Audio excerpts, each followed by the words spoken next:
Bonjour mes bien-aimés et bienvenue à tous pour ce nouveau partage autour de la parole de Dieu. Bonne, heureuse et excellente année 2024. Je bénis le Seigneur que nous commençons, comme je disais, pour la fin de l'année avec le Saint-Esprit cette année, parce que la résolution que je souhaite à tous, c'est bien d'avoir des bonnes résolutions, de perdre du poids, de trouver un nouveau travail, de déménager, d'avoir tout un tas de projets. La Bible dit que sans le Seigneur, on ne peut rien faire. En fait, c'est sans le Saint-Esprit, on ne peut rien faire. Si on commence la nouvelle année, il faut qu'on la commence avec le Saint-Esprit, n'est-ce pas? Et il faut prendre cette résolution de rentrer dans une intimité plus profonde que celle qu'on avait en 2023 avec le Saint-Esprit. Moi, en tout cas, c'est la résolution que j'ai prise, c'est de reprendre les bonnes habitudes, la discipline spirituelle et vraiment de connaître le Saint-Esprit encore plus intimement que je le connais déjà. Je ne veux pas rester sur des bases du passé parce que je connais le Saint-Esprit, parce que je sais comment j'ai fonctionné avec lui. Je veux le connaître. La Bible dit que nous devons aller de gloire en gloire. Donc, avec le Saint-Esprit, pour aller de gloire en gloire, il faut le connaître de mieux en mieux et apprendre à fonctionner avec lui. Nous avons vu le Saint-Esprit, nous en sommes, je crois, la 6e semaine. Je ne sais plus trop, je ne compte plus. En tout cas, ce qui est sûr, c'est qu'il y a beaucoup de choses à dire sur le Saint-Esprit. Nous avons dit que nous voyons ce thème en 4 grandes parties. La première partie, c'est ce que le Saint-Esprit n'est pas. La deuxième partie, c'est ce que le Saint-Esprit, qui est le Saint-Esprit. La troisième partie, c'est ce que le Saint-Esprit fait. C'est là-dessus qu'on passe beaucoup de temps. Parce qu'en fait, vous n'avez pas conscience de ce que le Saint-Esprit est capable de faire avec vous et pour vous. Et la quatrième partie, c'est ce que le Saint-Esprit veut. J'espère qu'on va finir la semaine prochaine. En tout cas, on va faire en sorte qu'on finisse le plus tôt possible. Le truc, c'est que je ne veux pas bâcler ce thème parce qu'il y a vraiment des belles choses à dire que je découvre même moi-même en préparant le message. Je vous disais la semaine dernière, le Saint-Esprit lui-même, il révèle des choses. Il dit non, là, tu dis ça, il faut dire ça. Il faut dire ça comme ça, il faut expliquer des choses comme ça.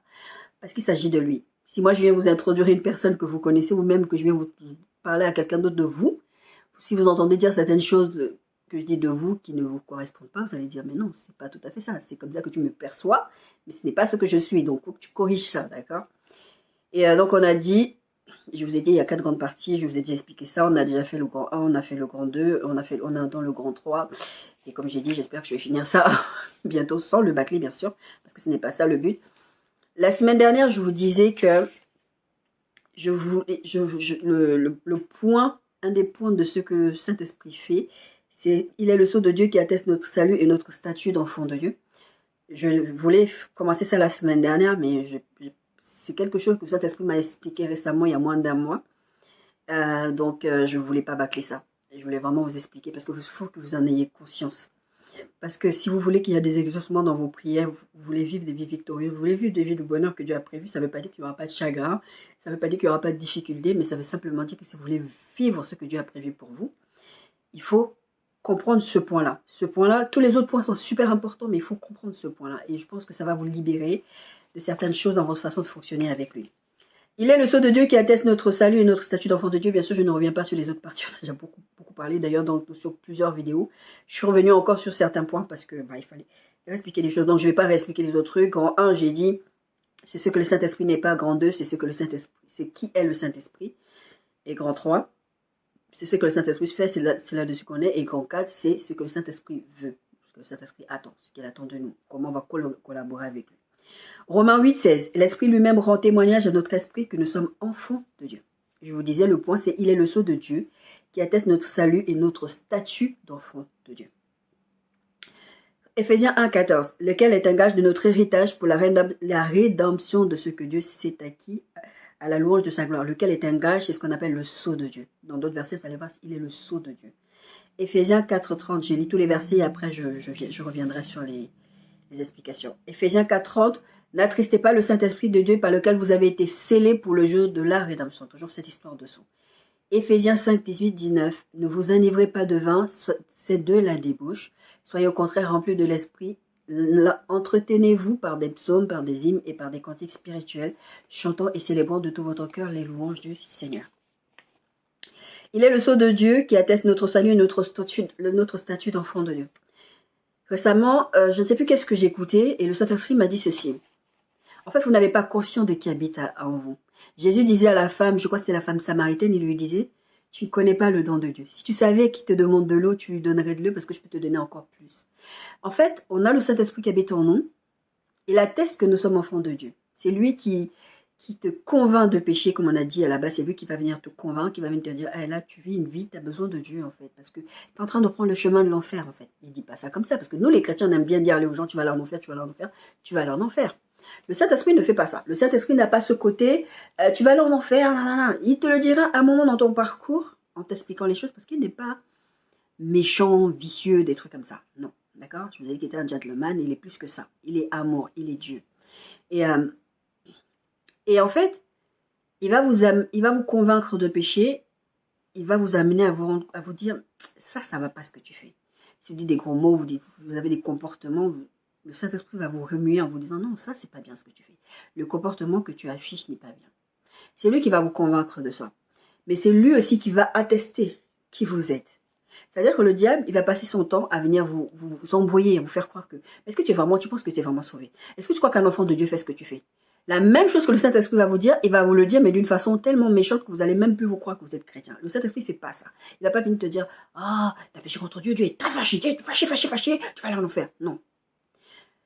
C'est pour ça que je n'aime pas les gens qui font ça avec d'autres personnes. C'est important de parler de l'enfer. J'en parle de l'enfer. Vous m'entendez parler régulièrement de l'enfer ici. L'enfer est réel. En tant qu'enfant de Dieu, on doit croire, on doit savoir que l'enfer est réel. C'est un endroit où vous n'avez pas votre place. Aucun humain n'avait sa place là-bas. Mais il y a des humains qui vont y aller. Pour information, l'enfer n'est pas encore ouvert. D'accord?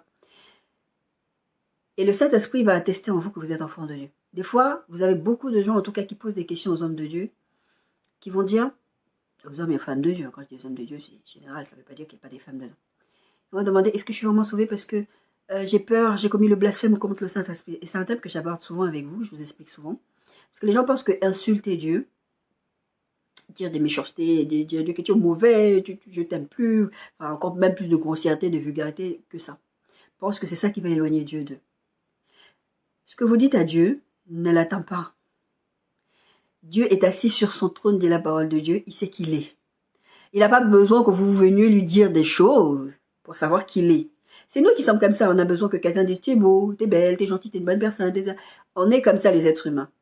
Et en fait, quand tu marches avec Dieu, quand tu marches avec le Saint-Esprit au quotidien, il te fait comprendre, tu ne dois pas attendre à ce que les gens disent de toi. Il va attester ce que vous êtes. Il va vous faire comprendre qui vous êtes. Même quand le diable va venir vous dire quelque chose, même quand quelqu'un, un autre humain va dire, ouais, là, tu as péché contre Dieu, tu vas aller en enfer, tu es un enfant du diable, parce que tu comme ça, parce que la Bible dit, par exemple, que ceux qui mentent, c'est les enfants du diable. D'accord? Vous êtes un enfant de Dieu. Ça vous est déjà arrivé de mentir. Même en étant enfant de Dieu. Vous confessez à Dieu. Sincèrement, vous confessez à Dieu. Ça ne fait pas vous les enfants du diable. C'est vrai que le diable, c'est le père du mensonge. Et vous ne voulez pas ressembler à quelqu'un qui n'est pas votre père. D'accord? Vous voulez ressembler à votre Père Céleste. Et votre Père Céleste va tester de sa personne à travers le Saint-Esprit qui habite en vous. Donc lui, il va venir vous dire qui vous êtes. Les autres vont vous dire tout un tas de choses. Ça ne doit pas vous affecter. Mais malheureusement, ça nous affecte souvent. Malheureusement. Et c'est pour ça qu'on a besoin du Saint-Esprit pour venir tous les jours nous renouveler par rapport à ça. Il est le sceau de Dieu. Qu'est-ce que le Saint-Esprit m'a expliqué récemment? Que c'était un point que je ne voulais vraiment pas bâcler la semaine dernière. Il m'a dit, mais vous n'avez pas conscience de qui habite en vous. Est-ce que vous réalisez que le Saint-Esprit, c'est celui, en fait, quand il habite en vous, quand vous demandez quelque chose à Dieu, vous avez l'assurance que Dieu va vous exaucer. La Bible le dit, mais est-ce que vous savez comment fonctionne ce mécanisme? Et moi, j'étais là en mode, c'est bizarre. Le mécanisme, c'est que, il est un gage. La Bible dit, je vous ai lu tous les versets, c'est pour ça que je vous ai lu tous les versets. Il est le sceau, il est un gage. Quand tu vas... Comment dire, quand tu vas faire un... Enfin, peut-être en France, c'est pas trop comme ça, je sais pas. En tout cas, quand tu vas emprunter de l'argent à quelqu'un, d'accord? Ou, disons que tu vas faire des courses. Je prends cet exemple-là plutôt. Tu vas faire des courses, parce que moi, ça m'est déjà arrivé. Tu vas faire des courses. Tu fais tes courses, tu fais tes courses, tu fais tes courses. Et tu as oublié, par exemple, ta carte bleue ou ton chéquier à la maison. Mince, comment je fais?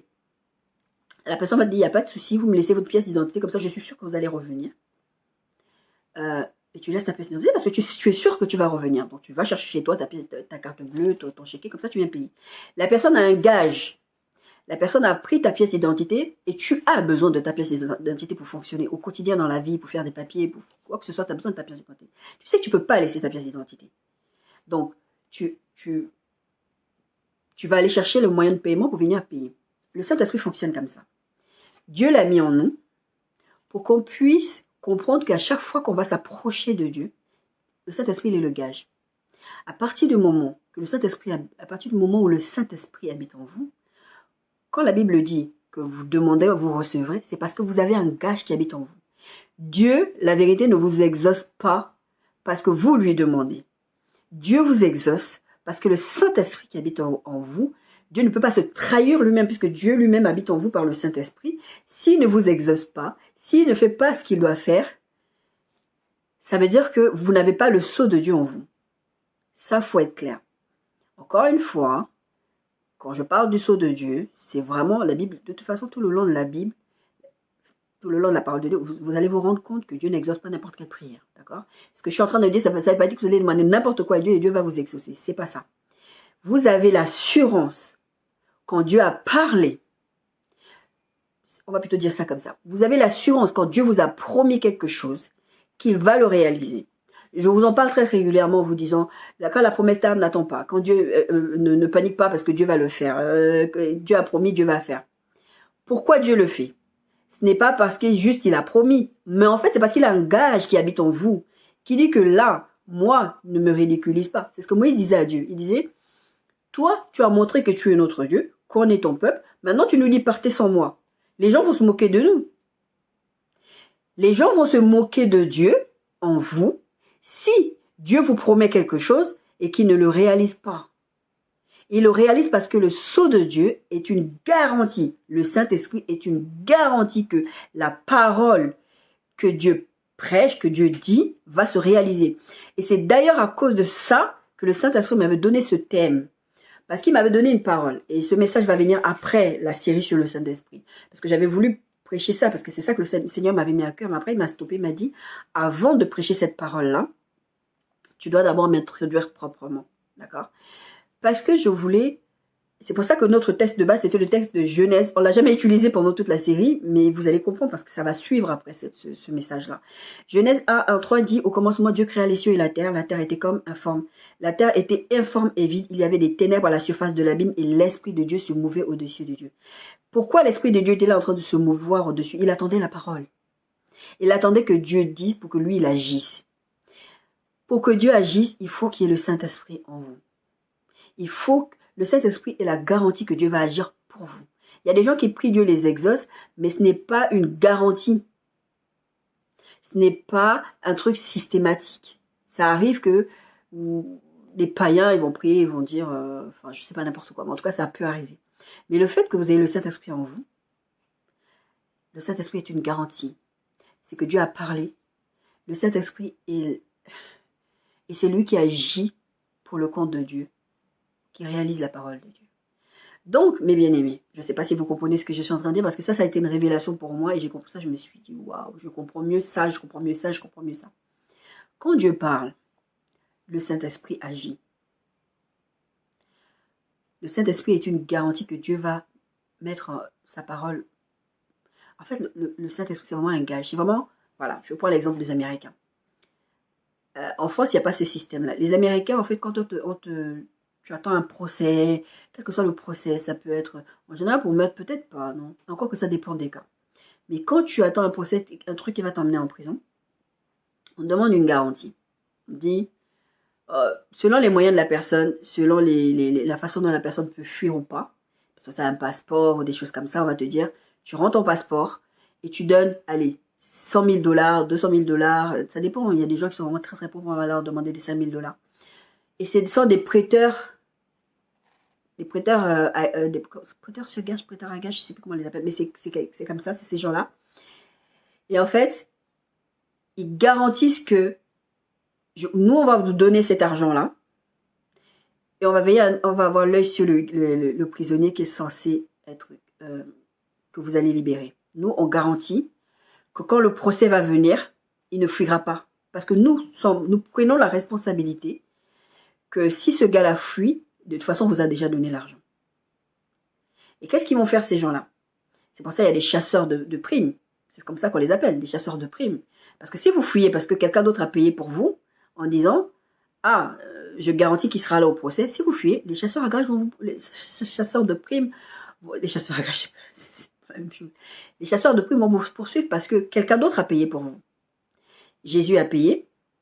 Le Saint-Esprit est le gage pour que Dieu agisse, pour que Dieu donne la parole.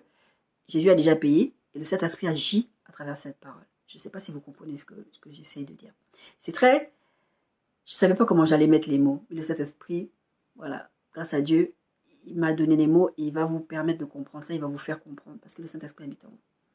Le Saint-Esprit garantit qu'à chaque fois que Dieu dit quelque chose dans votre vie, le Saint-Esprit est la garantie que ça va se passer. Au-delà du fait qu'il garantit que vous êtes des enfants de Dieu, que vous avez des doutes, que vous dites est-ce que j'ai blasphémé contre le Saint-Esprit, est-ce que je vais aller en enfer, est-ce que je vais aller au ciel.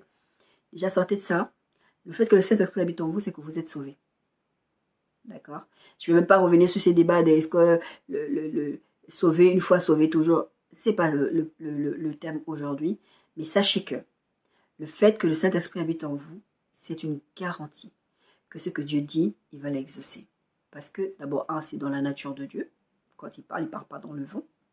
Mais le fait qu'il habite en vous, il est le sceau de Dieu qui atteste que quand Dieu a parlé, il va le faire. Parce qu'il habite là. Parce que c'est la honte sinon pour Dieu. Parce que sinon Dieu se renie lui-même et Dieu ne peut pas se renier. Le fait qu'il y ait une garantie là, je vous ai parlé de cette histoire de gage avec les prisonniers, etc. Il faut le comprendre vraiment comme ça. C'est-à-dire que Dieu garantit par le Saint-Esprit que moi, je vais exaucer mon enfant. D'accord? Ensuite, je vous ai lu tous les textes concernant ça. Éphésiens 5, 18, on l'a lu tout à l'heure là, parmi tous les versets que j'ai lus. C'est pour ça que vous devez être remplis du Saint-Esprit. Soyez remplis du Saint-Esprit. Ne vous enivrez pas de vin. Vous allez lire ce texte. Normalement, apprenez à réfléchir aussi quand vous lisez la Bible. La Bible dit ne vous enivrez pas de vin, c'est de la débauche. Pourquoi il parle de vin et pourquoi il parle pas de... Et pourquoi il parle après de Saint-Esprit? Je vous en ai parlé, je crois que c'était la semaine dernière ou la semaine d'avant, on vous disait. Parce qu'en fait, quand tu es rempli du Saint-Esprit, ça peut avoir comme des effets du vin. Et je vous ai donné un exemple en vous parlant d'Anne qui priait, qui bougeait les lèvres, croyait qu'ils avaient bu. Les apôtres, oui, je crois que c'est la semaine dernière, les apôtres qui étaient là, et les gens croyaient, mais ils ont bu, ils ont l'air sous, parce qu'en fait, ils avaient une ivresse de la présence du Saint-Esprit dans leur vie. D'accord? C'est ça que Dieu veut. Dieu veut que quand le Saint-Esprit habite en vous, vous êtes ivre de lui. D'ailleurs, la Bible parle non seulement d'être rempli du Saint-Esprit, mais de déborder comme des flots. C'est ça, vous vivez le Saint-Esprit, vous buvez le Saint-Esprit, vous mangez le Saint-Esprit au quotidien. Vous vivez vraiment ce qu'il veut que vous viviez. Et ça, c'est super, super important. La deuxième partie d'Éphésiens 5, verset 19, dit « Entretenez-vous par des psaumes ». Le Saint-Esprit, on a parlé du fait de ne pas attrister le Saint-Esprit. C'est important de s'entretenir. Très souvent, quand je tourne, je ne tourne pas à sec. C'est très rare que je tourne direct. J'ai besoin d'un temps de louange. J'ai besoin de m'entretenir. Vous avez besoin de vous entretenir. Entretenez la présence de Dieu dans votre vie. C'est comme vous avez une femme, si vous êtes un homme, vous avez une femme que vous appréciez, que vous aimez, vous voulez lui faire la cour. Vous allez lui offrir des fleurs. Vous allez entretenir la flamme. Vous allez entretenir ce truc qui va faire que la femme elle va se dire « Ah, je suis importante. Ah, je compte pour lui. » Vous devez entretenir ça. Et quand la Bible dit de nous entretenir, nous, c'est parce que nous sommes la demeure du Saint-Esprit. Mais en fait, quand on s'entretient, nous, on entretient la demeure du Saint-Esprit. On offre des louanges au Saint-Esprit. On offre des louanges à Dieu. On offre des louanges à Dieu et à Jésus-Christ. C'est pour ça qu'il dit, entretenez-vous par des psaumes, des hymnes. J'aime beaucoup. Si vous venez chez moi, je suis quelqu'un qui écoute la musique païenne comme ça en passant. Par exemple, je vais aller sur TikTok, il y a des musiques païennes dedans. Ou des fois, je vais entendre une musique. Je me dis, tiens, c'est des trucs que je chantais quand j'étais plus jeune. J'aimerais bien connaître les paroles parce que quand même, j'ai chanté des trucs bizarres quand j'étais plus jeune. Et là, je vais aller regarder et je vais dire, oh, c'était ça les paroles. C'est là que vous allez me voir entendre, par exemple, écouter des musiques païennes. Mais je n'écoute pas des musiques païennes. Parce que je sais ce que la musique fait. Le Saint-Esprit m'avait donné un enseignement là-dessus. Je sais ce que la musique fait à l'âme. D'ailleurs, je crois qu'il y a un message qui vient là-dessus dans longtemps. Celui-là, vraiment dans longtemps. Et là, j'ai conscience qu'il viendra dans longtemps. En fait, vous devez vous entretenir parce que vous êtes la demeure du Saint-Esprit. C'est comme chez vous, quoi. Ça ne vous viendrait pas à l'idée de vivre dans la saleté, de vivre sale, de vivre les excréments, des choses par terre chez vous. On va même prendre encore un autre exemple. Vous allez à l'église. Si vous allez même dans un temple bouddhiste, je ne suis jamais allée dans un temple bouddhiste, mais bon, je ne pense pas, connaissant les bouddhistes, les musulmans par exemple, vous n'allez pas aller dans une mosquée, ils vont respecter leur temple. Les bouddhistes vont respecter dans leur temple. Les églises, vous respectez votre église. vous ne pouvez pas aller dans l'église elle est sale. Vous allez entretenir cette église-là, vous allez entretenir ce temple, d'accord? C'est pareil avec vous, vous êtes la demeure du Saint-Esprit, la Bible dit que nous sommes le temple du Saint-Esprit, donc on doit entretenir ce temple-là, on doit l'entretenir physiquement, parce que quand la Bible parle d'entretien, ce n'est pas qu'un entretien, là c'est plus sur quelque chose de spirituel. Entretenez-vous par des psaumes, par des hymnes et par des cantiques spirituels, chantant et célébrant de tout votre cœur les louanges du Seigneur. C'est vrai que ça fait partie de l'aspect spirituel, mais c'est important de l'entretenir physiquement aussi. Parce que vous n'avez qu'un seul corps. Vous n'allez pas vous réincarner. Vous n'allez pas revenir avec un autre corps sur cette terre. Non. On va avoir tous un corps glorifié après. En tout cas, ce qui est sûr, c'est que vous n'avez qu'un seul corps avec lequel vous allez vivre sur cette terre. Une fois que vous aurez quitté sur cette terre, vous aurez un autre corps glorifié plus tard, à la fin des temps. D'accord. Mais en attendant, vous n'avez qu'un seul corps, vous devez l'entretenir. Vous devez l'entretenir spirituellement, vous devez l'entretenir physiquement aussi. Dans votre façon de manger. C'est pas mauvais de manger de temps en temps de la malbouffe, mais c'est pas quelque chose qui doit être votre quotidien. C'est important d'aller marcher. N'oubliez pas d'aller en salle de sport, aller faire du sport. Allez, entretenez-vous. Mais c'est important de s'entretenir spirituellement parce que c'est ça qui vous fait garder la connexion avec le Saint-Esprit. Par expérience, et parce que c'est le fonctionnement de Dieu, c'est ce que la parole de Dieu dit, si vous ne vous entretenez pas, vous allez voir que la voix du Saint-Esprit va être difficile de plus en plus à entendre. Ça ne veut pas dire que le Saint-Esprit ne parle plus, ça veut dire que vous ne l'entendez plus. C'est comme votre maison, vous ne balayez pas, il y a des traces par terre, vous ne voyez même plus le sol. Parce que c'est sale, c'est tellement sale, vous n'avez pas nettoyé que vous ne voyez plus le sol. Vous marchez, vous savez qu'il y a un sol, mais vous ne voyez plus ce sol-là. C'est pareil avec le Saint-Esprit. Si vous n'entretenez pas votre corps et votre esprit qui est connecté à l'Esprit de Dieu, parce que la Bible dit, et c'est comme ça que le Saint-Esprit vit en nous, il vit dans notre esprit. C'est comme ça que vous avez des pensées des fois qui vont venir comme ça dans votre tête, et vous dites ça vient d'où? Moi, avec l'habitude, avec le fonctionnement, je sais que cette pensée ne vient pas de moi. Ça ne peut pas venir de moi. Ça m'arrive de réécouter des anciens textes que j'ai écrits. Je dis, ah oui, ça c'était vraiment le Saint-Esprit. C'est pas je me connais. Je sais comment je raisonne, je sais comment je réfléchis, je sais comment je fonctionne. Je sais que ça, c'était pas moi. D'accord? Donc le Saint-Esprit a parlé. C'est important. Je dis souvent, je prends souvent cet exemple-là. Je prends des radios françaises. Je dis, on va dire que Dieu, il émet sur Skyrock. C'est un exemple, là. Commencez pas à aller chercher des trucs derrière. On va dire que Dieu émet sur Skyrock.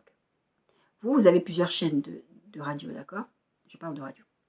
Et vous allez changer de chaîne de fréquence. Vous allez écouter une autre chaîne. RTL, je ne sais pas. Et Dieu, il va continuer à émettre sur Skyrock. Mais vous ne l'entendez plus parce que vous avez changé de fréquence. Ou même vous avez baissé le son. Si vous baissez le son, vous n'allez plus entendre. Même si vous êtes toujours sur Skyrock. C'est ce qui se passe quand vous ne vous entretenez pas.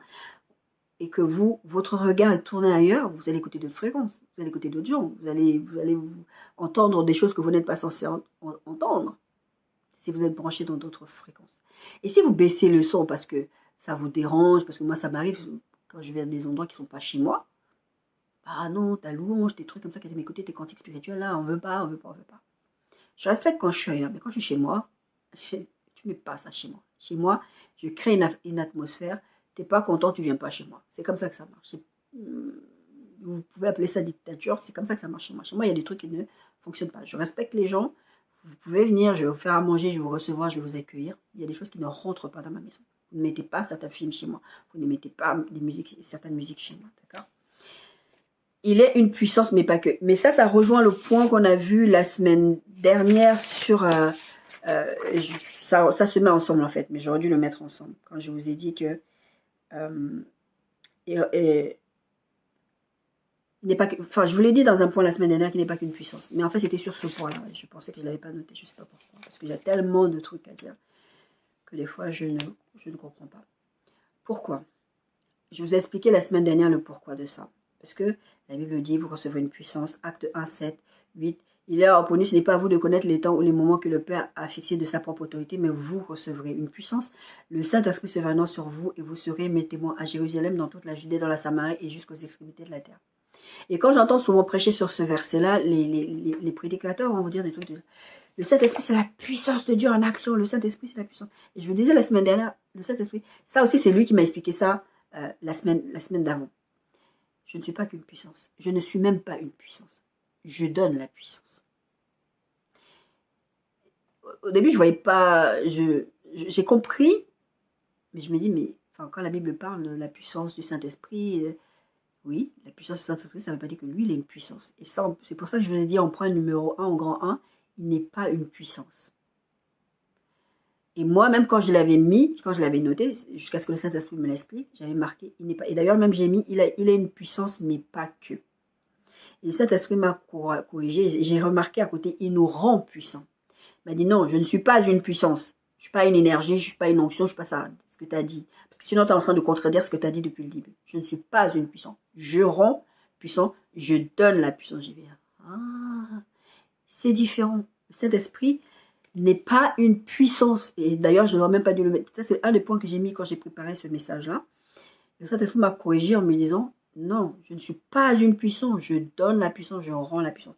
Et je vous ai parlé dans des messages précédents du fait que une fois j'ai fait un rêve, le Seigneur me, enfin je sais que ça me concernait aussi moi pour le ministère, mais le Seigneur me parlait par rapport au fait que il m'avait dit, j'avais dans mon rêve en fait il y avait des gens, c'était des pasteurs qui étaient là, il y avait une conférence de pasteurs et ils étaient là en train de parler, c'était une conférence, enfin non c'était un cocktail avec des hommes de Dieu, des serviteurs de Dieu.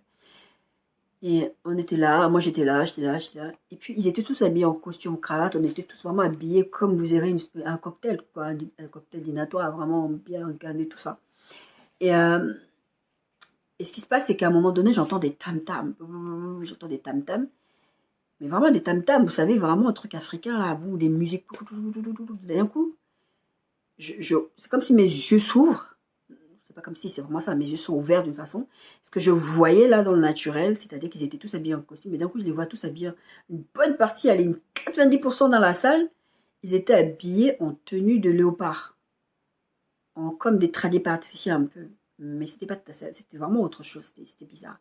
Et je regarde et je vois un des pasteurs qui est dans cette tenue de léopard du coup, qui d'un coup leur tenue a changé. C'est vraiment l'histoire avec Élisée et Géasi, genre, Seigneur, ouvre ses yeux pour qu'il voit ce que moi je vois. Parce qu'il disait, ceux qui sont avec eux ne sont pas plus nombreux que ceux qui sont avec nous. Et Géasi ne voyait rien, il voyait juste l'armée assyrienne qui arrivait en face, avec des chevaux, des chars, tout ça pour les attaquer. Il voyait rien d'autre. Et Élisée, le prophète, lui, il était là, non, mais moi, je vois ce que tu ne vois pas. Toi, tu as peur parce que tu vois une grande armée, mais sache que non seulement ils ont une grande armée, ils ont même des démons qui marchent avec eux que tu ne vois pas. Mais reste tranquille, nous, on a encore une armée encore plus grande avec nous. Et il va prier pour que Dieu ouvre les yeux de Géasi, et Géasi va voir qu'effectivement, ce qu'il ne voyait pas, il voyait juste une armée, et avec des chevaux, des chars, etc., ils étaient armés. Et après, il y avait des démons avec eux. Et après, il comprend en voyant aussi qu'ils ont des anges, ils ont une armée céleste avec eux. Et c'est exactement ça qui s'est passé dans ce rêve-là. Dieu m'a ouvert les yeux et d'un coup, je vois qu'ils sont habillés différemment. Et je comprends. Et ce monsieur, il vient vers moi, ce pasteur, il vient vers moi et me dit, il en pleure, mais vraiment, il pleure de tout son cœur.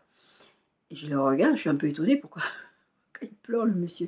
Et il me dit, je dois t'avouer quelque chose. Tu vois, tous les pasteurs qui sont ici, vous allez comprendre pourquoi je vous parle de puissance.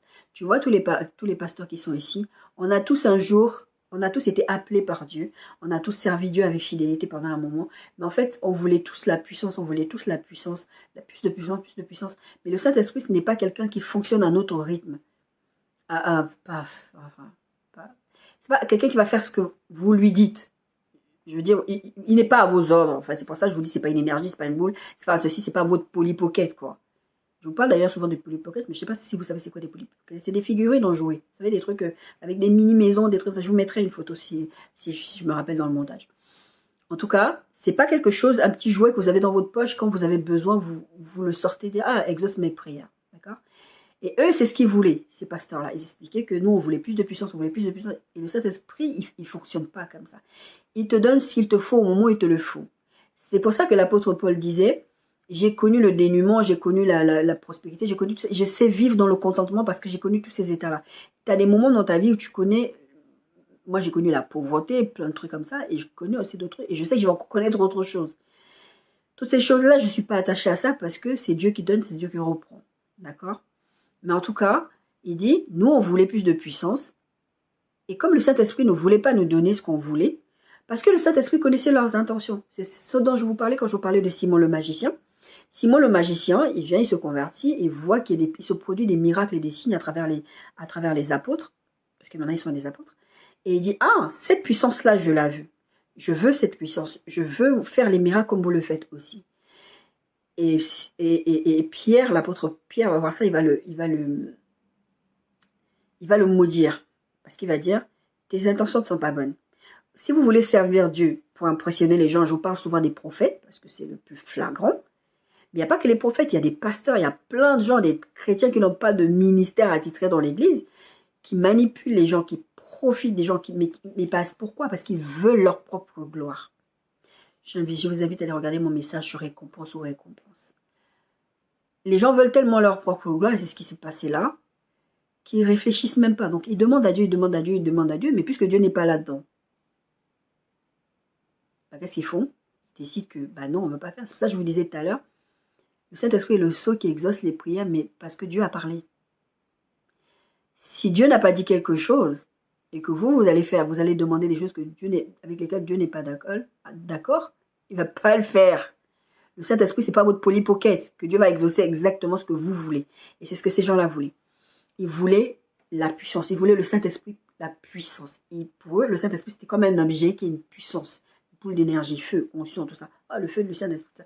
Ils voulaient ça. Et comme le Saint-Esprit ne leur donnait pas, parce qu'il n'était pas à cette étape-là, parce que ce n'était pas ça, parce que Dieu vous équipe pour une mission. Dieu ne va pas vous équiper pour que vous alliez impressionner les gens. Si vous fonctionnez dans le miraculeux, les signes et tout ça, Dieu ne vous donne pas tout ça pour que vous alliez impressionner les gens. Si c'est ce que vous voulez faire, Dieu, il va vous laisser dans vos trucs. C'est pour ça que vous voyez, il y a des gens qui continuent à exercer alors qu'ils sont rejetés de Dieu. D'accord? Et ces gens-là, ce monsieur m'expliquait que les gens-là continuent à performer des miracles et des signes. C'est pour ça que Jésus disait, je ne vous ai point connu, mais n'allons-nous pas prophétiser en ton nom, n'allons-nous pas faire des miracles, tout ce que vous voyez qui vous impressionne, ça ne vient pas forcément de Dieu. Et ce monsieur a expliqué, dans mon rêve, vous savez qu'il se passe des choses dans les rêves, je vous ferai une étude sur les rêves, que comme ils ne pouvaient pas obtenir du Saint-Esprit ce qu'ils voulaient, ils sont allés voir des sorciers pour leur donner de la puissance. Et il y a des sorciers qui viennent témoigner. Si vous allez regarder dans YouTube, vous allez trouver des choses comme ça. Où des gens viennent témoigner en disant, bah moi j'ai des pasteurs qui viennent me consulter. Même il y a des gens qui sont repentis, qui sont maintenant dans les ministères puissants de délivrance, qui parlent de ça, qui disent que mais vous vous rendez pas compte le nombre de pasteurs qui viennent nous voir, nous, pour leur donner de la puissance. Simon le magicien voulait faire ça dans la Bible. Et il y a d'autres gens. Balaam, il voulait l'argent. C'est pour ça qu'il voulait maudire le peuple que Dieu lui a dit non. Mais après, il a donné une stratégie pour pouvoir faire tomber le peuple de Dieu. Donc, c'est pas parce que vous voyez quelqu'un performer un miracle, prophétiser avec précision sur certaines choses que ça vient de Dieu. Ce que je suis en train de vous dire là, ce n'est pas pour que vous commenciez à vous méfier de tout le monde et de toute chose. C'est pas ça le but. Le but, c'est que vous compreniez que le Saint-Esprit n'est pas une puissance, il n'est pas à votre disposition. Il va vous rendre puissant, mais pas pour que vous fassiez ce que vous voulez. Il va vous donner la puissance. C'est Ésaïe, je crois, qui parle de si on forme des complots contre Dieu dit, si on forme des complots contre toi, cela ne viendra pas de moi. Et quiconque se liguera contre toi tombera sur ton pouvoir. C'est quoi ce pouvoir? C'est la puissance du Saint-Esprit. D'accord?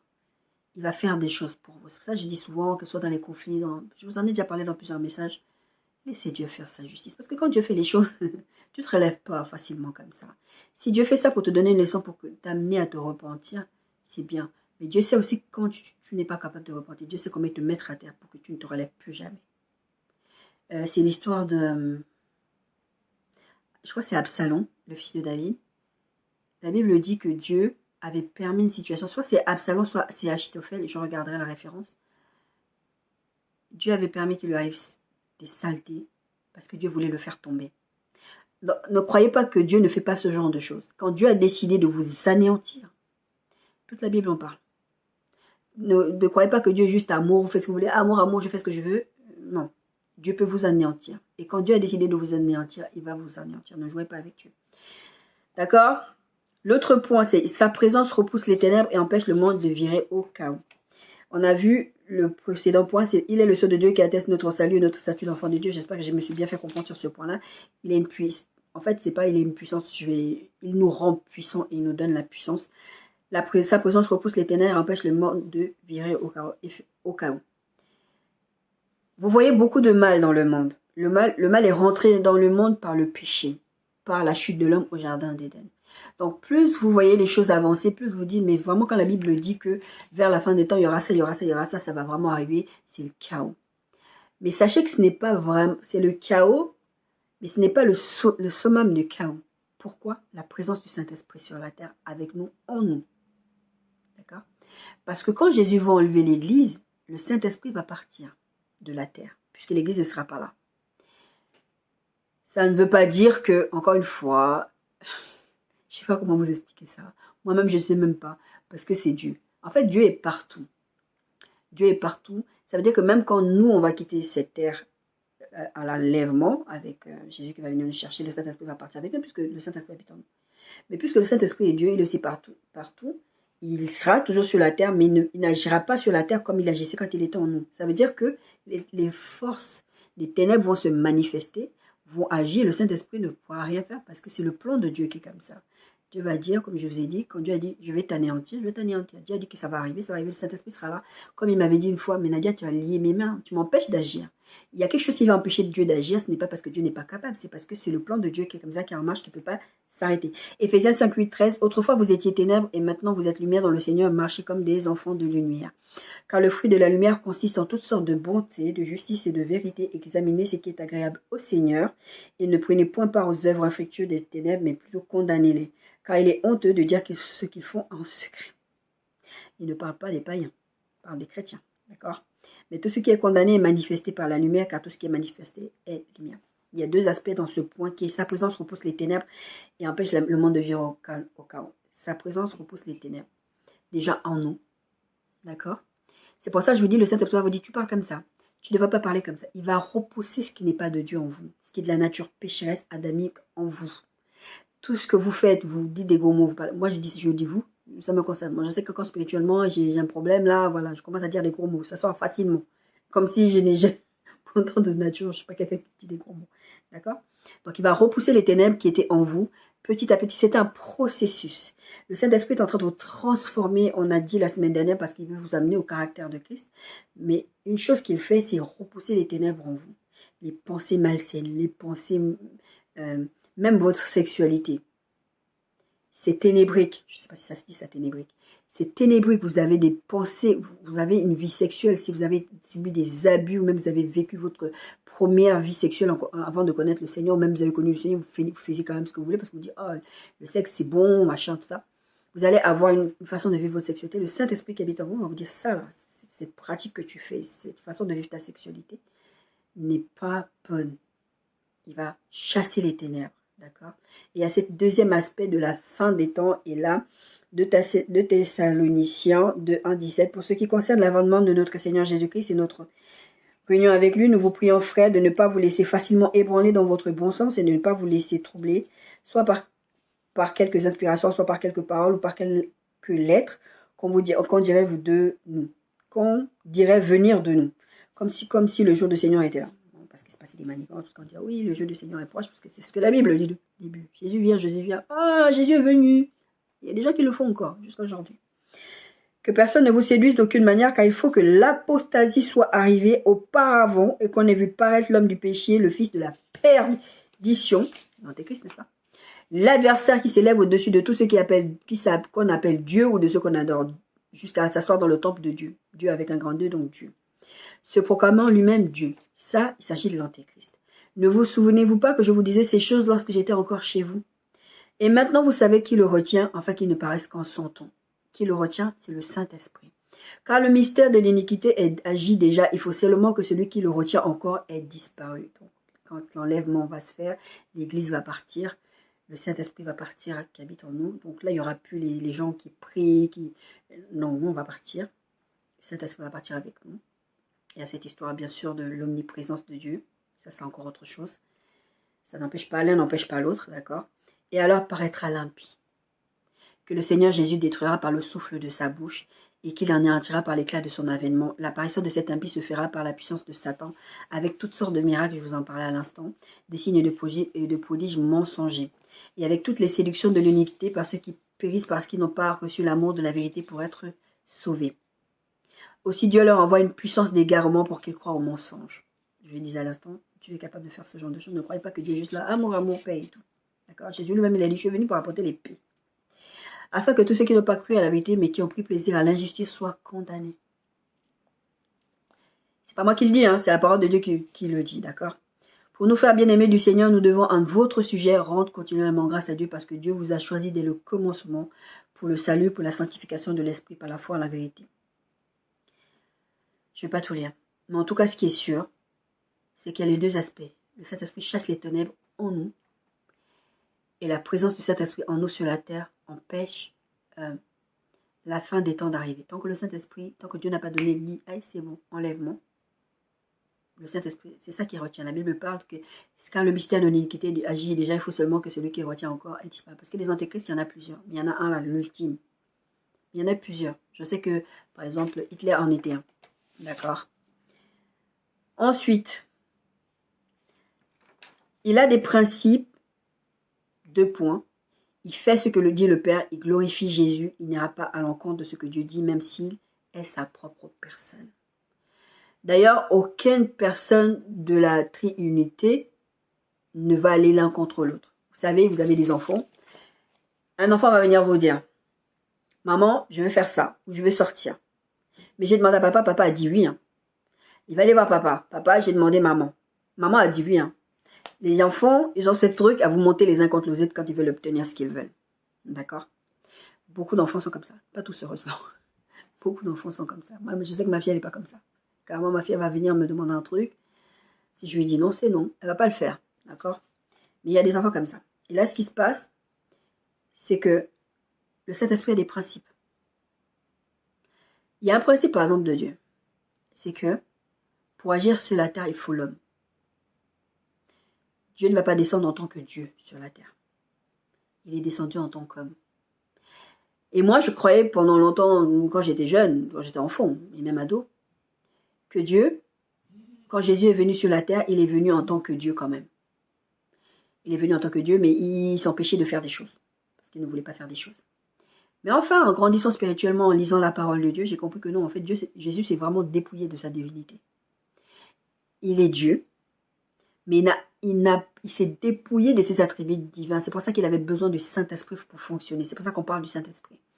Il avait besoin du Saint-Esprit pour fonctionner sur cette terre. Il avait besoin du Saint-Esprit pour avoir les paroles de connaissance, pour prophétiser, pour je ne sais pas comment dire en français, pour performer des miracles, pour faire des miracles, pour faire toutes ces choses-là. Il avait besoin du Saint-Esprit. Parce que Dieu a des principes. Quand il donne un principe, il ne se renie pas. Ça veut dire que si toi, en tant qu'enfant de Dieu, tu n'as pas compris le principe, tant pis pour toi quelque part. Il va t'expliquer, il va donner des hommes, des apôtres, des prophètes, des docteurs, des enseignants pour vous enseigner, pour vous dire toutes ces choses-là. Si vous n'en profitez pas, tant pis pour vous. Sachez que les gens dans le monde des ténèbres connaissent les principes de Dieu. Ils utilisent le principe de Dieu. C'est pour ça que quand je vous prends l'exemple de mon rêve là, avec les gars qui étaient habillés en tenue de léopard, ils ont compris le principe de Dieu. Mais ils vont utiliser les ténèbres pour obtenir ce qu'ils veulent. Dieu n'a jamais dit que le monde des ténèbres ne performait pas la puissance. Ça veut dire que c'est une puissance démoniaque. Je vous ai lu le texte dans Éphésiens, dans Thessaloniciens. D'accord? Il a des principes, il fait ce que dit le Père. Le Saint-Esprit attend la parole. Le Saint-Esprit se mouvait au-dessus des eaux. Il attendait la parole de Dieu. Il ne va pas aller faire pour faire. Ils sont un dans l'autre, il fait ce que... Jésus disait, moi je fais ce que j'ai vu faire le Père. Il n'y a pas un là qui est un des trois qui va venir faire comme il veut. Vous n'allez pas les monter les uns contre les autres. Ils sont un. D'accord? Il n'y a pas un qui va dire, oh, moi je pense qu'on devrait faire comme ça. Non, moi je pense que non. Non, jamais. D'accord? Il va glorifier Jésus. Je vous ai dit en point 1, il ne va pas vous glorifier vous. Quand vous voulez faire des choses, ce que le Saint-Esprit n'est pas en grand 1, c'est ce que je vous disais. Vous voulez vous ramener la gloire à vous. Le Saint-Esprit ne va jamais ramener la gloire à vous. La gloire à Jésus. D'accord? Parce que c'est lui qui allait mourir à la croix. Et il n'irait pas à l'encontre de ce que Dieu dit, même s'il est sa propre personne. C'est une personne autonome. Le Saint-Esprit pourrait dire, bah, moi j'ai pitié de cette personne. Dieu dit, bah, j'ai rejeté Saül. Le Saint-Esprit peut dire, bah non, moi je suis pas d'accord. On peut le laisser se repentir.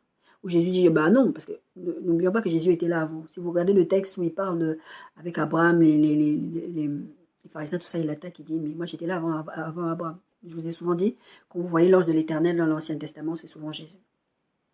D'accord? C'est même Jésus, je crois. Tout. Bref. En tout cas, Jésus était là avant. D'accord? Donc, chacun est sa propre personne. Il ne va pas se dire, ah, moi je veux pas qu'on sauve Saül, moi je veux qu'on sauve Saül. Non, vas-y, ils vont se battre. Non. D'ailleurs, Jésus disait, une maison qui est divisée contre elle-même ne peut pas subsister. C'est un principe. Que si tu connais ce principe-là, tu es censé l'appliquer. Les mondes des ténèbres, ils y mettent Dieu, ils font l'organisation comme Dieu, mais ils sont divisés. Mais par contre, quand ils ont un objectif pour faire le mal, ils sont très unis. Mais ils ne peuvent pas subsister, parce qu'ils ne sont pas unis, comme Dieu est uni avec le Père, le Fils, le Saint-Esprit et Jésus. Enfin, vous avez compris, le Père, le Fils et le Saint-Esprit. Il est l'assurance que Dieu honora ses promesses envers nous. Ça revient au point qu'on a vu tout à l'heure. Mais en fait, je ne sais pas pourquoi des fois je mets plusieurs points. Pour moi, c'était logique quand je l'ai... Ça fait tellement longtemps que j'ai préparé ce message. Quand je prépare le message là, pour moi, c'était des points différents. Mais je vais quand même vous lire ce que j'ai écrit. Éphésiens 1,14. Lesquels est un gage de notre héritage pour la rédemption de ceux qui s'est acquis à la louange de Dieu. C'est ce que je vous ai donné comme texte. Luc 11, 9, 13. Et moi, je vous dis, demandez, on vous donnera. Cherchez et vous trouverez. Frappez et on vous ouvrirez. Car quiconque demande reçoit, celui qui cherche trouve, et l'on ouvre à celui qui frappe. Quel est parmi vous le père qui donnera une pierre à son fils s'il demande du pain ou s'il demande un poisson? Lui donnera-t-il un serpent au lieu d'un poisson? Ou s'il demande un œuf, lui donnera-t-il un scorpion? Le texte de Luc précise ceci, parce que ces textes on le trouve dans Matthieu, mais il n'y a pas cette précision. Verset 13. Si donc méchant comme vous l'êtes, vous savez donner de bonnes choses à vos enfants, à combien plus forte raison le Père Céleste donnera-t-il le Saint-Esprit à ceux qui le lui demandent? Merci Saint-Esprit pour ce verset, pour ce point que j'ai mis et que je n'ai pas mis dans les autres points. Ça explique mieux ce que j'étais en train de vous dire tout à l'heure. Dieu dit, quand vous demandez, on va vous donner.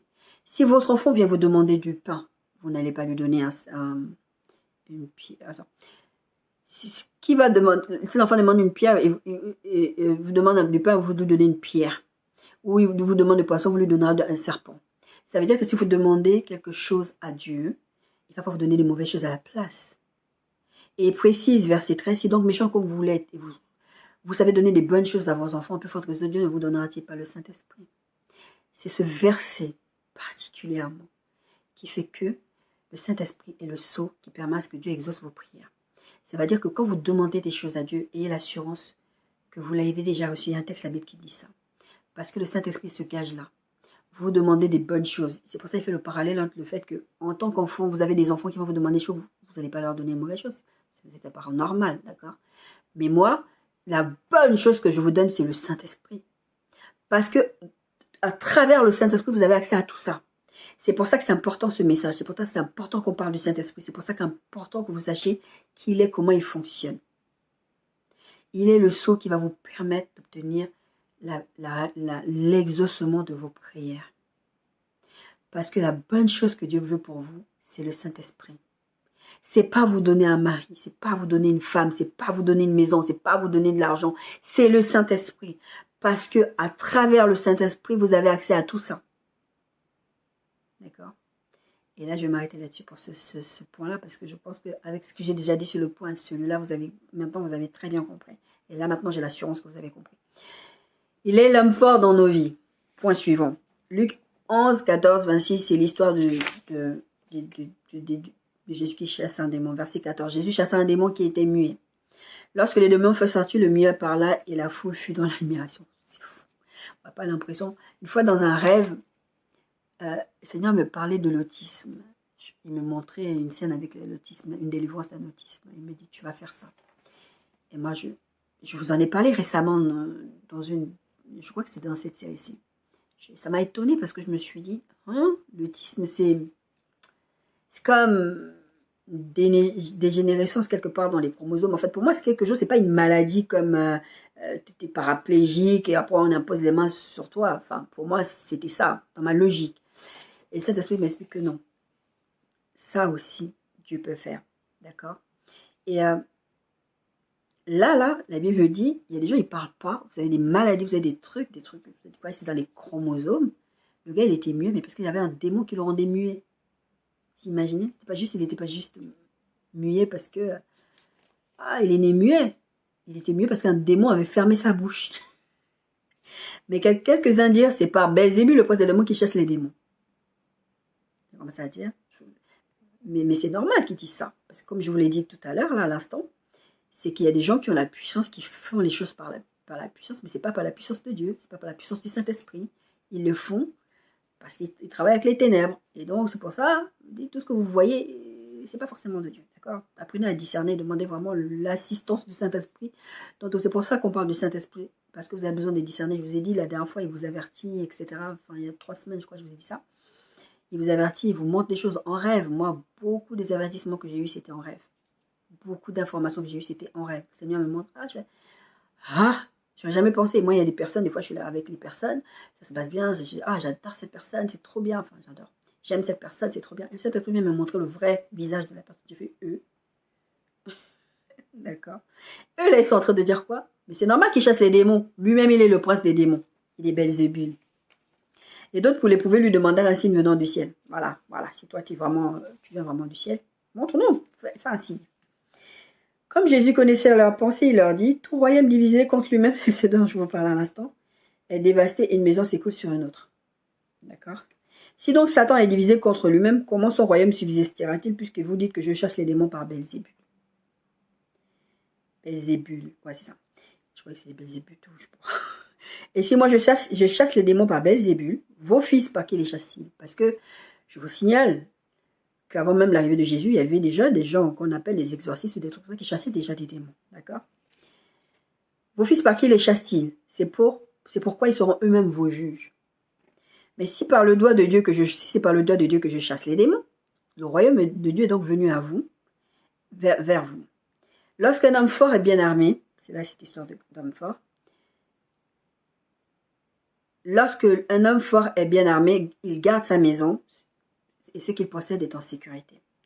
Mais s'il est plus fort que lui, si un plus fort que lui survint et le dompte, il lui enlève toutes les armes dans lesquelles il se confiait et il distribue ses dépouilles.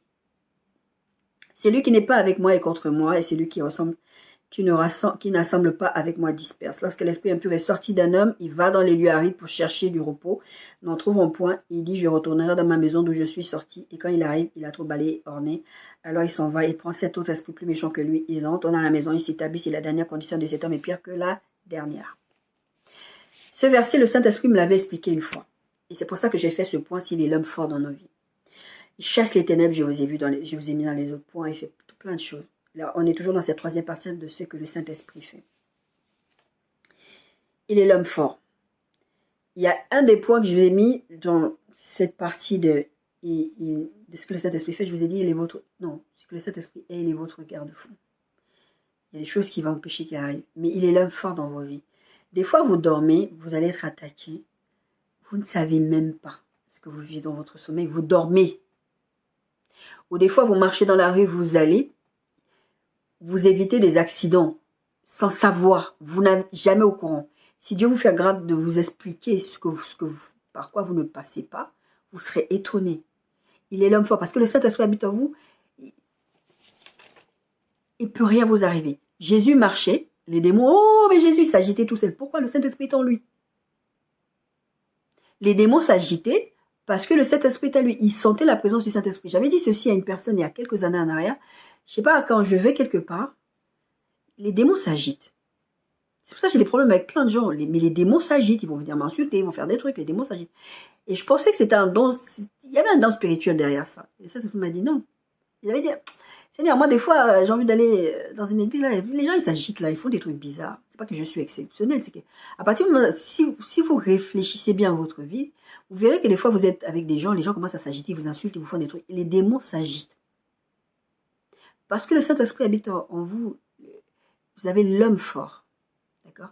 Et sur ce texte que le Saint-Esprit m'avait expliqué une fois, il m'avait dit, mais quand les démons reviennent plus forts, ils n'ont pas trouvé l'homme fort, ils n'ont pas trouvé le Saint-Esprit. Si cette personne va faire la délivrance, n'accepte pas comme Jésus est Seigneur et Sauveur, il ne reçoit pas le Saint-Esprit, c'est ça que ça veut dire. Parce que quand vous acceptez comme Jésus comme Seigneur et Sauveur, vous acceptez et le Saint-Esprit vient habiter en vous. Mais si vous allez juste faire des délivrances, parce qu'il y a des gens, même à l'époque de Jésus, quand Jésus guérissait les malades, quand Jésus est parti, il y en a qui n'ont pas cru en Jésus. Mais ils ont accepté les guérisons, les miracles et tout ça. C'est pas parce que vous avez été guéri, que vous avez été délivré d'un démon, que vous êtes sauvé. D'accord? À partir du moment où l'homme fort n'habite pas en vous, le démon va revenir. Mais il sait maintenant qu'il y a eu une délivrance qui s'est effectuée. Il y a eu quelqu'un qui a donné une puissance pour vraiment les chasser. La personne est plus forte qu'eux. Donc il va aller chercher d'autres qui sont plus forts pour empêcher que vous reveniez faire la délivrance. C'est ça que ça veut dire ce texte. D'accord? Le Saint-Esprit, il est l'homme fort dans nos vies. Si vous, genre même le mettre dans la partie de qui est le Saint-Esprit. Le 2, c'est que fait le Saint-Esprit. Mais bon, bref, c'est pas grave. Il est l'homme fort. Il va empêcher quelqu'un de plus fort que... Personne ne peut attacher Jésus. Ma grand-mère disait ceci. Quand j'étais jeune, j'ai toujours gardé cette phrase, ça m'a toujours marqué. Ma grand-mère disait ceci. C'est lui qui veut s'attaquer à moi. Il doit d'abord tuer Dieu le Père, Dieu le Fils, Dieu le Saint-Esprit. Après, il pourra m'atteindre. C'est exactement ça. C'est pour ça que vous ne devez pas avoir peur d'eux. Il peut vous secouer. Les disciples étaient dans la barque avec Jésus. Il y avait le vent, ça a secoué. Ils ont eu peur, ils ont tremblé, tout ça. Mais ils n'allaient pas couler. Ils n'allaient pas mourir. Ils n'allaient pas s'effondrer. Il n'allait rien arriver. Jésus était avec eux. D'accord? Tant que l'homme fort habite en vous, il ne va rien se passer. Mais si vous renoncez à votre salut, parce que Dieu a dit, je ne vous abandonnerai pas, je ne vous délaisserai pas. C'est pas Dieu qui va vous abandonner. C'est vous qui allez lâcher la main de Dieu, qui va dire à un moment de façon, peut-être je préfère l'autre religion, parce que chez les chrétiens c'est trop ceci, c'est trop cela. Vous allez renoncer à votre salut. La Bible dit de travailler à votre salut. D'accord? Je ne vais pas trop discuter cette histoire de salut. Mais bon, on en parle quand même. Mais, en tout cas, ce qui est sûr, c'est que Dieu ne va pas vous laisser. À partir du moment où le Saint-Esprit habite en vous, c'est pas parce que vous allez commettre des péchés que Dieu va vous lâcher. C'est pas parce que vous allez commettre quelque chose, vous allez commettre un meurtre, vous allez payer les conséquences. Vous demandez pardon à Dieu, Dieu vous pardonne. Le Saint-Esprit habite toujours en vous. Je vous dis très très souvent, régulièrement ces derniers temps en plus, que je n'ai pas un manteau qui s'appelle Saint-Esprit, que quand je pêche contre Dieu, je retire le manteau, je vais commettre mon péché. Puis quand j'ai fini, je redevienne sainte, je remets le manteau sur moi. Le Saint-Esprit habite toujours en moi. Le Saint-Esprit ne s'en va pas. Il est l'homme fort, c'est celui qui va empêcher que quelqu'un va venir faire du mal, vous faire des choses que Dieu ne peut pas permettre. Il ne peut pas.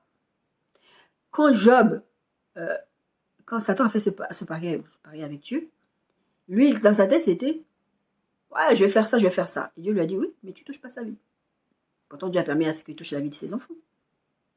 C'était lui l'homme fort. Le Saint-Esprit n'habitait pas lui. Le Saint-Esprit était sur lui. Le Saint-Esprit marchait avec lui, mais il n'habitait pas. Il n'était pas là des mœurs. Parce qu'à l'Ancien Testament, le Saint-Esprit n'habitait pas en eux. D'accord? Mais il avait quand même l'homme fort à côté de lui, qui marchait avec lui. Donc il dit, lui, tu ne le touches pas. Et Satan ne pouvait pas le toucher. Il a une action limitée dans vos vies. Il y a des choses qu'il peut faire. Il peut attaquer votre santé. Il peut même faire certaines choses. Il peut vous embêter, juste pour vous casser les pieds. Aller dire à votre patron de vous faire virer, suggérer des mauvais trucs, des gens qui vont aller parler sur vous. Il peut arriver tout plein de choses comme ça. Il ne peut pas vous détruire. Parce que si ce n'est pas la volonté de Dieu, parce que déjà la volonté de Dieu n'est pas de vous détruire. Si Dieu n'est pas... la Bible dit, si Dieu est avec vous, qui sera contre vous? Parce que cet esprit est fort dans vos vies. D'accord? Il ne faut pas avoir peur de ce que l'ennemi, les démons, tout ça peut faire contre vous. Ce n'est pas... Ils ne peuvent rien faire. D'accord? Il accomplit des miracles directement ou à travers nous. Ça, il y a des points là que je vais vous lire. Je ne vais pas trop rentrer dans les détails que vous compreniez. Il accomplit des miracles directement ou à travers vous. Il y a des fois, c'est l'apôtre Roland Dalleux qui disait ceci. Dieu agit, j'aime beaucoup comment il l'avait dit. Dieu agit, Dieu peut agir pour vous, sans vous. D'accord? Il accomplit des miracles directement ou à travers vous. Dieu va agir, il va vous utiliser pour accomplir des miracles pour vous, à travers vous. Mais Dieu peut faire sans vous. D'accord? Et pour exemple, vous avez la naissance de Jésus. Dieu n'a pas eu besoin de Joseph. Le Saint-Esprit n'a pas eu besoin de Joseph. Le Saint-Esprit a engendré Jésus. Il a accompli ce miracle sans l'accord de Joseph. Par contre, il a eu besoin de Marie. Il a utilisé Marie, d'accord? L'histoire d'Isaac. Le ventre est fermé. Sarah dit, moi, je suis rendu stérile. Dieu m'a rendu stérile. Dieu réouvre son ventre. Tu peux enfanter maintenant, l'enfant de la promesse. La naissance de Samuel. Anne est en train de pleurer. Seigneur, je veux un enfant, je veux un enfant. Dieu lui a donné. Et pas qu'un. D'accord? Dieu peut accomplir des miracles avec et sans vous. Il n'a pas forcément besoin de vous. Et c'est vrai que, je vous disais dans le point précédent, c'est que Dieu a des principes. En général, sur la terre, il va agir à travers l'homme. Mais ça, c'était vraiment quelque chose d'exceptionnel, l'histoire de Marie, parce que c'était quelque chose de particulier. Donc, il va faire sans l'homme. Là, il n'avait pas besoin de l'homme pour le faire. Mais en tout cas, il a besoin de l'homme pour agir, parce qu'il a des principes. Mais en tout cas, il n'a pas besoin de vous pour... Il peut le faire. Dieu pourrait venir là, descendre du ciel, convertir tout le monde. Il a des principes, il ne va pas le faire, d'accord? Il accomplit des miracles à travers vous. Il est un peu à ça, on l'avait déjà vu, mais je l'avais noté après, je l'avais noté à la main après. Je pense que ça fait tellement longtemps que j'ai préparé ce message que je ne sais même plus ce que j'avais noté, ce que je n'avais plus noté. Pourtant, je relis mes trucs, mais après, je m'embrouille. Mais tiens, je n'avais pas mis ça, ça me dit quelque chose. Enfin, c'est pas grave. Dernier point que nous allons voir pour, pour cette semaine. Et ensuite, la semaine prochaine, on va entamer ce que le Saint-Esprit veut. On va finir sur ce que le Saint-Esprit veut. Je tiens à finir cette semaine ce que le Saint-Esprit fait. Il y a beaucoup de choses que le Saint-Esprit fait, comme on a dit. Tout ce que je vous dis là, c'est pour vous rassurer. Pour vous dire que finalement, en fait, on n'est pas libre à nous-mêmes. En fait, le but que je prends tous ces détails-là et je vous donne toutes ces choses-là, c'est que vous compreniez que, en fait, on n'est pas livré à nous-mêmes, en vrai. Des fois, on a peur des choses. C'est comme, j'avais fait un rêve où je voyais, en fait, un serpent, un gros serpent me poursuivre. Je partais à gauche, il me suivait à gauche. Je partais à droite, il me suivait à droite. Et je n'arrivais pas à m'en débarrasser. J'étais en train de courir, j'étais en train de le fuir. Je sais que c'était Dieu qui m'envoyait ce rêve-là. Et j'étais en train de fuir, j'étais en train de fuir. À un moment donné, j'ai réalisé, je dis, mais ça sert à rien parce que le gars, il lâche pas l'affaire. En fait, plus je fuyais, plus il se rapprochait de moi. À un moment, j'ai dit, Nadia, affronte-le. Affronte-le.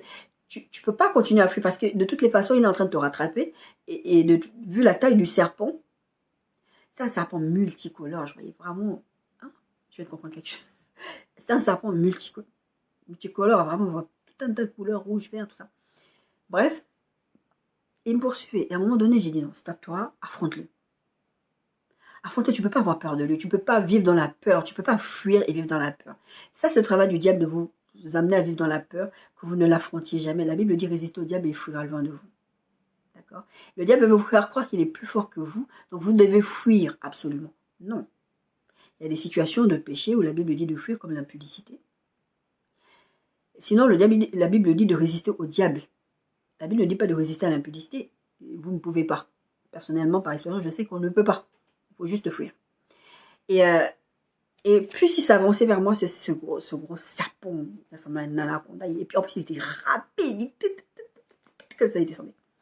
Et puis à un moment donné, je m'arrête pour l'affronter. Et d'un coup, quand je le vois se rapprocher, je vois que c'est un petit chien. C'était un chien avec des couleurs qui s'étaient déguisées. Mais de loin, quand il arrivait en anaconda. Et puis quand il arrivait devant moi, quand j'ai décidé de l'affronter, il était inoffensif. D'accord? Donc, des fois, vous vivez des choses, vous avez peur, vous vous dites, l'ennemi va me faire du mal, il est capable, il a une telle puissance de feu. Il n'a aucune puissance de feu. Il essaie de vous impressionner. Dernier point, il nous donne la paix et la joie en toutes circonstances ou malgré les circonstances. Luc 10, 18, 21, Jésus leur dit, je vous voyais Satan tomber du ciel parce qu'ils ont accompli des miracles. Ils sont venus, hey, Jésus, on a fait ça. Les disciples, ils étaient des disciples à ce moment-là. On a réussi à chasser les démons et tout ça. Et Jésus a dit, oui, oui, je sais. Parce que pendant que vous étiez en train de faire ça, moi j'ai vu sa tête tomber du ciel. Comme un éclair, d'accord? Il a vu que le monde des ténèbres était en train de s'effondrer devant la puissance de Jésus. Donc la puissance du Saint-Esprit, n'est-ce pas? Jésus leur dit, je voyais Satan tomber du ciel comme un éclair. Voici, je vous ai donné le pouvoir de marcher sur les serpents et sur toute la puissance de l'ennemi, rien ne pourra vous nuire. En ce moment, même Jésus tressaillit de joie par le Saint-Esprit, dit, Père, je te loue, Père, Seigneur du ciel et la terre, de ce que tu as caché des choses sages et intelligentes, et de ce que tu les as révélées aux enfants. Oui, Père, je te loue de ce que tu l'as voulu ainsi. Parce que Jésus, là, il est content, il dit, voilà, des choses qui se passent, c'est trop bien, c'est trop bon. Vous savez, quand vous vivez des trucs, c'est bon ça, j'étais content, vous avez fait tomber. Moi, je vois que le monde des ténèbres est en train de tomber et tout ça. Et vous, parce que quand vous vivez votre quotidien, vous voyez, vous avez l'impression que le mal augmente, le mal augmente, le mal augmente. Oui, c'est l'impression que vous avez. La Bible dit, le mal va augmenter. Mais ce n'est pas parce que le mal augmente que c'est lui qui gagne. Non. La puissance de Dieu est en action, justement. Et je vous prenais cet exemple en disant, en fait, Dieu m'avait dit ceci. quand tu sens la manifestation des démons, les démons se manifestent à cause de la présence tangible de Dieu. Donc quand tu es là, au lieu de dire « Ah, il y a trop de démons ici, il faut que je sorte », sache que là où les démons se manifestent le plus, c'est là où il y a de puissance. La puissance de Dieu est tangible. Ils le sentent, ils veulent juste vous effrayer pour que vous quittez. Ah, l'église, là, ils sont mauvais. Non. Vous allez dans les trucs de culte, des choses bizarres. Là, ne vous étonnez pas de la manifestation des choses démoniaques, mais enfin bon. Mais sachez en tout cas que là où l'esprit du mal agit, là où le mal agit, le mal n'agit pas, parce que là, pour l'instant, il ne peut pas. On a parlé du fait que le Saint-Esprit empêche le chaos. Le mal ne peut pas faire plus de dégâts que ça, parce qu'il n'en a pas la permission, tout simplement. Ce n'est pas son temps. À un moment donné, l'Église va partir, et là, ce sera ton temps, ce sera un chaos, ce sera l'enlèvement, et ce sera la tribulation, la grande tribulation. Et là, la Bible dit, vous allez même appeler la mort. La mort ne viendra pas, vous allez souffrir, vous allez vouloir arrêter votre vie, vous ne pourrez pas mourir. C'est pour ça, mes bien-aimés, je ne sais pas quand est-ce que Jésus revient. On est vraiment à 80, 85, 90% de on est déjà, si la ligne de temps elle est comme ça, il nous reste ça de réalisation. Je pense que vous n'en avez pas conscience. Il faut lire vraiment les prophéties bibliques pour comprendre qu'on est vraiment près de la fin. Mais bon, comme la Bible dit, un jour pour Dieu est comme 1000. Donc des fois, vous avez l'impression, ah, on n'est plus là, on dit que. C'est pour ça que vous vivez vos vies, c'est pour ça qu'on vit nos vies comme on veut, parce qu'on pense que ça ne va jamais arriver. Romains 14, 16, 19, que votre privilège ne soit pas un sujet de calomnie. Car le royaume de Dieu, ce n'est pas le manger et le boire, mais la justice, la paix et la joie par le Saint-Esprit. Celui qui sert à Christ de cette manière est agréable à Dieu et approuvé des hommes. Ainsi donc, cherchons ce qui contribue à la paix et à l'édification mutuelle. Il nous donne la paix et la joie en toutes circonstances. Je ne dis pas que vous allez enterrer un proche et vous allez maintenant vous mettre à chanter de joie, à sauter de joie, à montrer que vous êtes dans la joie, à aller parler de paix. Quelqu'un est en train de vivre quelque chose. Vous allez dire, ah, mais tu sais la paix de Jésus. Non, il faut demander le discernement. Je vous ai donné ce texte il y a quelque temps là dans cette série. Si vous avez besoin de sagesse, demandez-la à Dieu. Pour savoir comment vous allez vous comporter avec les êtres humains. Dieu va vous la donner, d'accord? La présence du Saint-Esprit va... Moi, vous savez, des fois, je pleure, mais il y a la joie de Dieu en moi. Je ne sais pas comment vous expliquer. Je peux pleurer, mais tout de suite après, il y a vraiment l'Esprit de Dieu qui me fait comprendre, mais t'as pas de raison. Une fois, j'étais malheureuse, il y a quelques années en arrière, j'étais vraiment malheureuse. Je dis, mais il n'y a rien qui va dans ma vie, c'est nul, mais qu'est-ce que je fais sur cette terre et tout ça. Et ma fille me dira, mais tu as Jésus dans ta vie. Et ça te suffit. Jésus est dans ma vie par le Saint-Esprit. Et ça doit nous suffire. La présence du Saint-Esprit va nous apporter la joie et la paix. Une fois, une de mes sœurs est partie à une église d'un ami pasteur à moi. Et il s'est passé, on était en train de le calomnier pendant qu'il était par là, il s'est passé des trucs, il est rentré, il m'a dit, Nadia, tu te rends pas compte, ça m'a trop fait mal ce que c'était en train de dire, mon Dieu, comment ils ont pu dire quelque chose. La paix du Saint-Esprit, la paix de Dieu qui surpasse toute intelligence, qui vous gardera en Jésus-Christ, m'a submergé à ce moment-là. Mais c'est une paix surnaturelle. C'est un truc que je ne peux pas vous expliquer avec les mots. C'est juste, c'est surnaturel. Et j'ai dit à ma soeur, attends, parce que je sentais que ça montait, cette paix.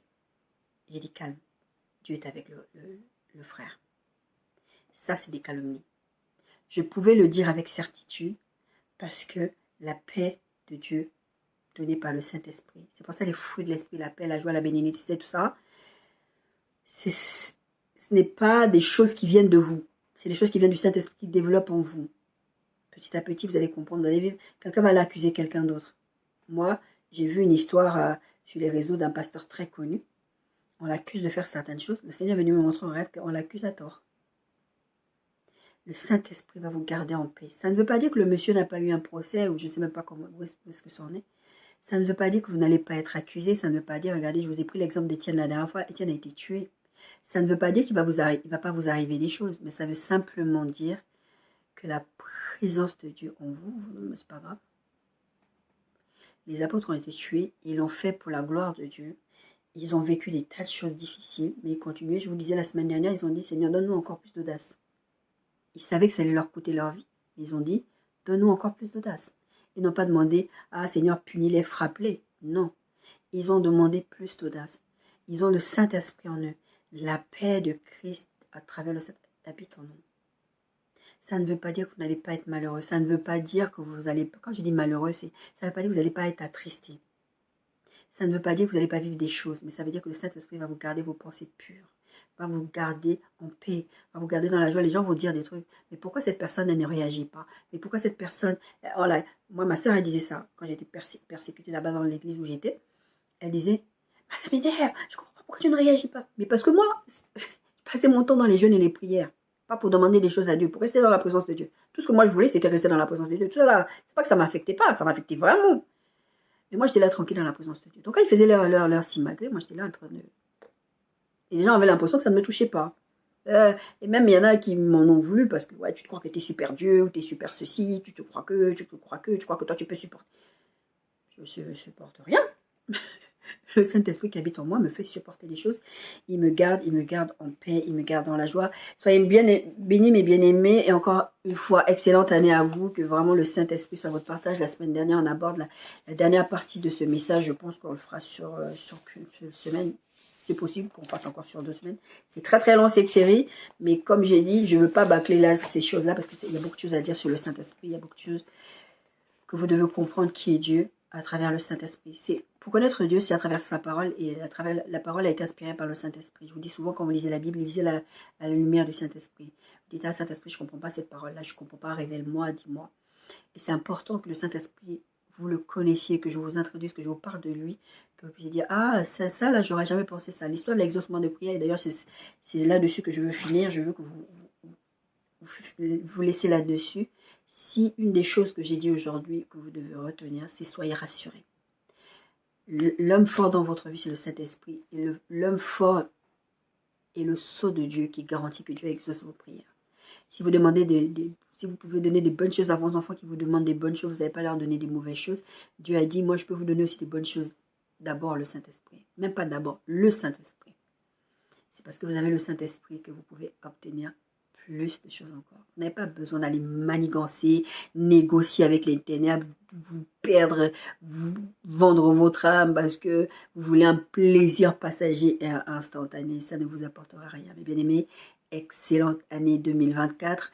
Et comme je le disais en début de vidéo, je vous exhorte, mes bien-aimés, vraiment à chercher la présence du Saint-Esprit, à chérir sa présence, à prendre cette résolution de nouvelle année. Si vous avez d'autres résolutions, c'est très très bien. Mais votre résolution de nouvelle année de 2024, c'est de connaître plus le Saint-Esprit, d'être en intimité avec lui. Soyez bénis.